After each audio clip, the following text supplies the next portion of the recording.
Good evening, Bermane Stiverne. Good evening. Thank you so much once again for talking to Bayloric TV. No problem. It was a pleasure.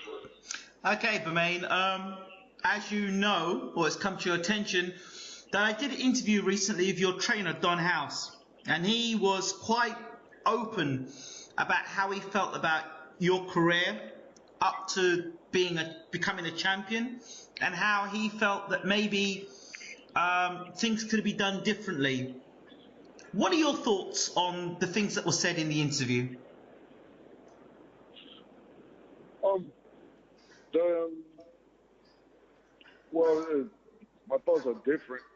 If the thoughts that I had when I heard the interview before talking to him is different than when I spoke to him after hearing the interview. So there was a lot of things that was brought to him that was untrue. And I mean, can I blame him for believing what was said? No, I can't blame him. But since we sat down, I mean, we talked to each other, and then we sorted it out and figured it out. And this stays. It's been like this for many years. People will talk, and they will continue to talk. Okay. That's just the nature of humans, should I say. Okay. One of the statements that were made in the interview was that the claim was that instead of you being training, you were out in clubs, strip clubs and bars, and really living the life of a playboy rather than actually being fighting. Can you explain that to us? I mean, if I explain that, I mean, what can I explain? I mean, I don't know where is this coming from. Do I sit in my room behind closed doors between four walls? I don't. Do I leave the house to go out? I do go out. But my training comes first. I don't know. I think all my team would talk for me, and I mean, I haven't missed any days of workout. And like I said, I'm not really here to prove to anybody to prove myself to them. But everything was done properly with my training. I was well prepared, and the result of me losing the title is far from being out there, like they say. The dehydration, the matter of dehydration, how did that come about? Because there's so many different stories going around. Now I'm talking to you. How did that dehydration happen? Well, first of all, I'm not a person that likes to drink water. I know it's weird to say, but I just don't like to drink water. I would train. I don't drink water the whole day. I mean, not the whole day, but the few hours that I'm in the gym. You know, um, and the dehydration, so to speak, that particular incident happened when I checked in the hotel. I was using the steam room that was in my room and the sauna, and I probably I wanted to be at a certain weight.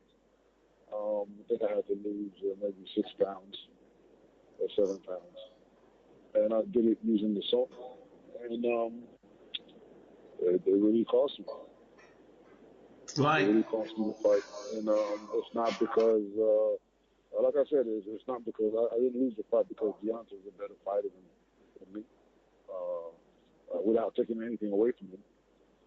But I didn't lose the fight because he's a better fighter than me. I mean, like I said, it was my responsibility to be careful and not use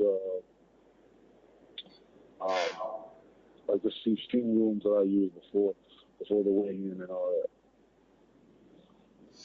So, I mean, Don House also said that the whole weight, trying to lose weight as a heavyweight, he's asking, well, what does a heavyweight know about losing weight? That's the first thing. The second thing he said was the reason why you may have wanted to lose weight so desperately was because of the media attention around your weight and thinking that the lighter you came in, the better chance you had against Deontay Wilder.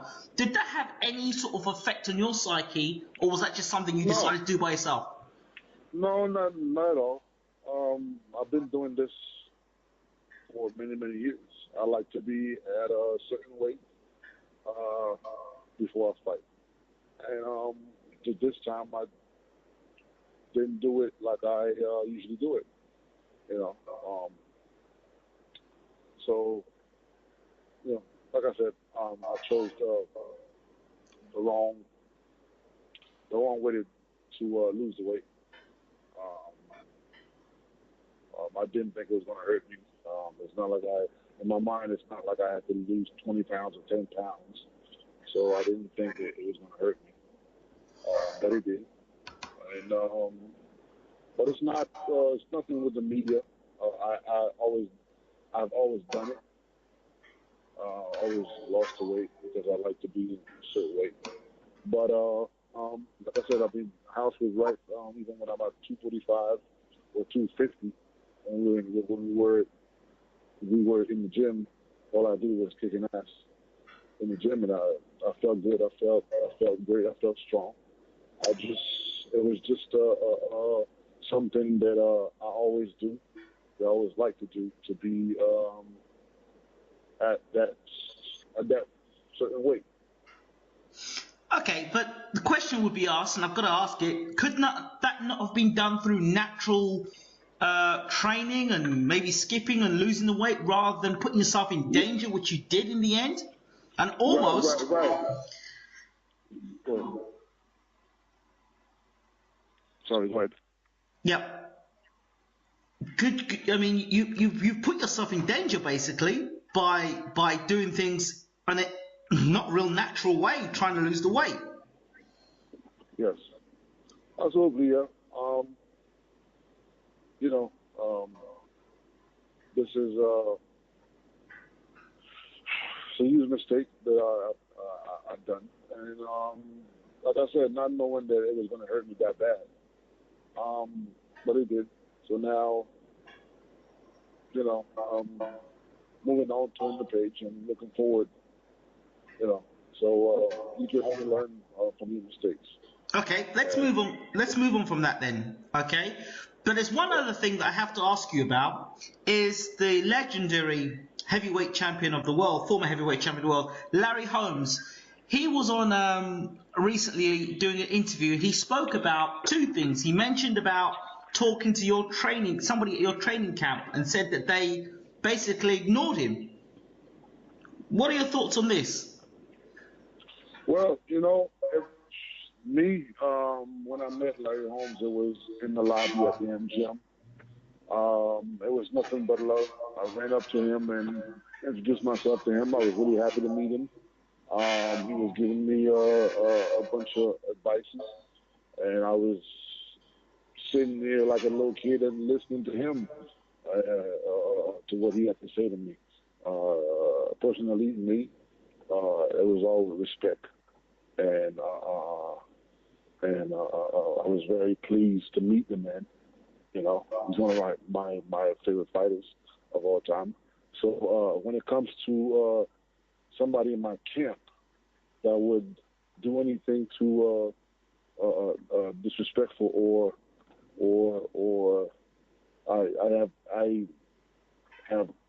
I don't know. I really don't know where is that coming from. I think if that's true, I think it's very disrespectful.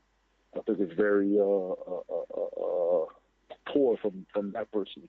I would like to know who was the person that would do such a thing. But I mean, I would like to answer you, but I don't have the answer. Right. But personally, Um, Larry Holmes, when I walked to him, it was nothing but respect and love. Okay.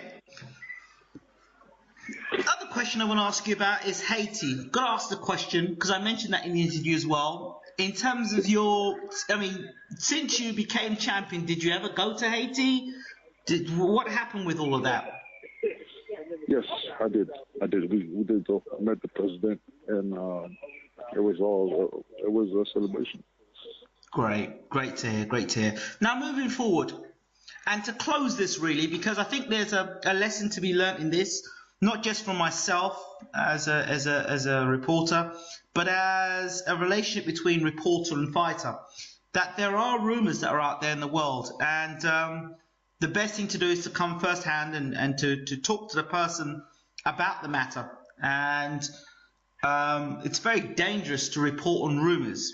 So one of the main reasons why I decided to do this interview with you and to talk to you, Bermane, was to give you the opportunity to clear up any rumours that were out there and any misrepresentation of yourself, because that is not the intention of Bayloric or YTV. It is always to, allow the fighter to be seen in their best light and to put things right.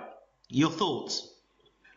Right. I mean, I'm not a person that's going to defend myself every time somebody speaks bad or something negative about me. This is what it is. This is the world we live in, and especially whether it's boxing, basketball, golf, or whatever it is. There's always people that's there to criticize. I don't pay attention to that. But when it comes to the numerous sacrifices that I made for the sport, for somebody to, just spit on it or just think that I'm taking my career as a joke. I mean, it's kind of low. It's kind of not really something that's pleasant to hear. Okay, good. So moving forward, Bermane, what happens now? Oh, what happens now is we back in the gym at 100 miles per hour. I am heading to Vegas in a few days to start my training camp. I actually start training maybe about 6 weeks ago, and we are going to be in the ring in July. Okay. Is that going to be in Europe or is that going to be in America? Well, I heard a lot of different names, different stories, so I don't have any confirmation to give you to sign a contract for the fight. So, are you looking to have a warm-up fight, or are we looking to be in a top 10 fight or something like that? Well, this is something that me, my trainer, and my manager will sit down this week and talk about. Okay. And whatever the case may be, we'll make sure that we're ready. And like I said, what I did the last camp or the last fight, all I did was I learned everything. I learned from the mistakes, and to be able to not have these mistakes again. Okay. So everything will be done like it was done for the first two areolas. There's a couple of things that we changed for this fight, and we're just going to go back to what we know. Okay. Basically. Okay, and this is something I want to clear up, because I know, having spoken to you at length on numerous occasions, in recorded interviews and off air, that you're a very easy guy to talk to. But if you were to go through YouTube and watch clips, highlights of 2 or 3 minute interviews of you, the public perception is that Bermane Stiverne doesn't want to talk to the public. Bermane Stiverne doesn't care about the public. And That I found myself to be untrue. And in the interview that I did with Don House, he alluded to the fact that, you didn't really want to do interviews. Can you clear that up as well? The fans gave me nothing but support, and probably the reason why I did do something about the interview last month is because most of the message came from the fans, and pretty much I was surprised because some of them were angry. They were more angry than me. So, you know, what can you do without fans? Absolutely. And probably since the fight, I had more people walking to me than I was actually a champion. Wow. And I had new fans, and I appreciate the fans and the words that's out there about me not wanting to give interviews. Just to clarify, it was just an incident that happened with one of those reporters, and which I still give interviews, but I just don't go out of my way like I would do for somebody else. Right. For him. So whatever I've done, doing what I'm doing. I mean, I don't like to say that, but it's just something that was done, and it was very disrespectful. And I'm not gonna call him and curse him out or tell him how I feel about it. It's just it is what it is. Like I said, people talk, people got their opinion, but it doesn't mean that it needs to be disrespectful. You know what I'm saying? So, like I said, I have no problem talking with whoever that wants to interview. I always say yes to the people that wants an interview. If I don't give it, it's because I can't. But there's other times that we could rearrange for making a new a schedule for the interview.